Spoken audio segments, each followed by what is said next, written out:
Russia ইউক্রেনের যুদ্ধ থামাতে দেশ দুটির সাথে যুক্তরাষ্ট্রের শান্তি আলোচনার পরিকল্পনায় ইউরোপকে যুক্ত করা হবে না, এমন স্পষ্ট বার্তা দিয়েছেন ইউক্রেনের মার্কিন প্রেসিডেন্ট ডোনাল্ড ট্রাম্পের বিশেষ দূত কেথ কেলগ।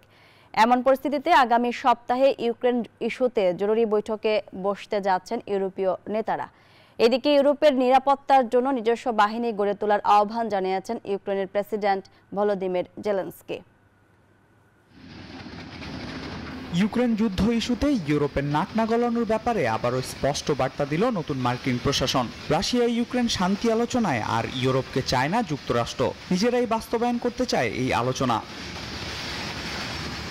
শনিবার জার্মানিতে মিউনিক নিরাপত্তা সম্মেলনে ইউক্রেনে মার্কিন প্রেসিডেন্ট ডোনাল্ড ট্রাম্পের বিশেষ দূত কেথ কেলগ বললেন, ইউক্রেন ও রাশিয়ার মধ্যে পূর্ববর্তী শান্তি আলোচনাগুলো ব্যর্থ হওয়ার কারণ আলোচনাগুলোর সঙ্গে অনেক দেশ যুক্ত ছিল, যে দেশগুলোর এ ধরনের আলোচনা কার্যকর করার কোনো যোগ্যতা ছিল না। এবার আলোচনার ক্ষেত্রে আগের পথ অনুসরণ করা হবে না। এমন পরিস্থিতিতে ইউক্রেন যুদ্ধ ইস্যুতে আগামী সপ্তাহে জরুরি শীর্ষ সম্মেলনের জন্য একত্রিত হতে চলেছেন ইউরোপীয় নেতারা। এরই মধ্যে ইউরোপের নিরাপত্তার জন্য যুক্তরাষ্ট্রের উপর নির্দ্বিধায় আর নির্ভর করে থাকা যাবে না বলে মন্তব্য করেছেন ইউক্রেনের প্রেসিডেন্ট ভলোদিমির জেলেনস্কি।